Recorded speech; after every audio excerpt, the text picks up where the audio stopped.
Hello everybody, welcome to week 5. It'll go from March 16th to March 22nd. Remember, this video may be used for a different semester, so always refer to the dates in your current module.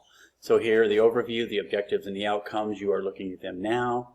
Possible plan of attack. I put the order in which I would go about completing these. For Townsend Press, you have Chapter 7 and Chapter 8 to complete, and you know you'll come over here to do your work. Reading and grammar quizzes, there are 4. They're all due by Sunday, March 22nd, as well as the Townsend Press. Discussion board is here. If you click on there, the prompt will be inside. And remember, you guys will only see the course number that you're in. Okay?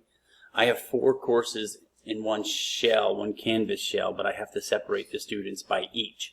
It's a FERPA rule, so you will only see yours on your end of the Canvas. The article that you need is here. It's the same article you use for week 4.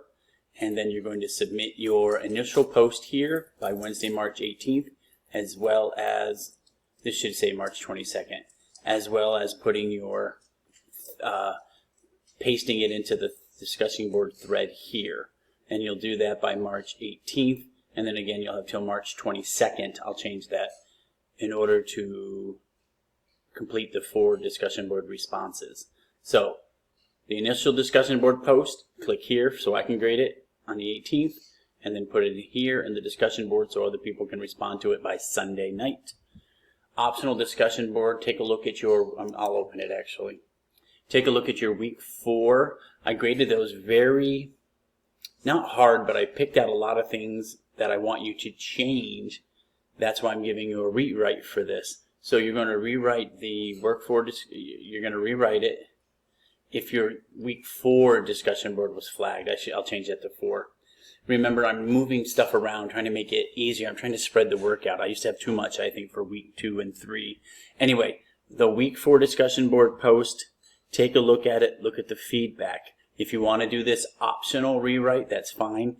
It has to be submitted by March 20th, Friday, March 20th. I will not take anything late. If you were flagged for AI, this is an optional rewrite. If you were flagged for AI, you can't have a rewrite for something that you didn't write to begin with. So there is no possibility here. Okay, and then make sure you correct every error that I put on the week 4 discussion board, because if I'm grading it, I'll pull up your new rewrite and I pull up last week's and I go through them side by side. If something's not corrected that I asked you to correct, you're going to get excused and I'm moving on. Everything must be corrected. Alright, let's go next. So that's the optional rewrite, and again, if you don't do it, it won't hurt you, but it can help you. Let's say that you got a maybe I don't know, just throwing this out there. Let's say you got a 50 on the week 4 discussion board, and then you rewrite this and you get 100. 100 and a 50 together will equal a 75. So that's better than a 50. Excuse me. Here's a list of helpful resources if you need them. They'll take you to the chapters, the OER book, the free book that we're using. You can look there, and then make sure you know the AI usage and the proof of written work. Make sure you know these, and I'm going to get rid of the word copy, all of those. So again, you have Townsend Press, grammar quizzes, a required discussion board, an optional discussion board, and then look over the optional resources if you need help, and the AI usage. Okay, everybody, take care.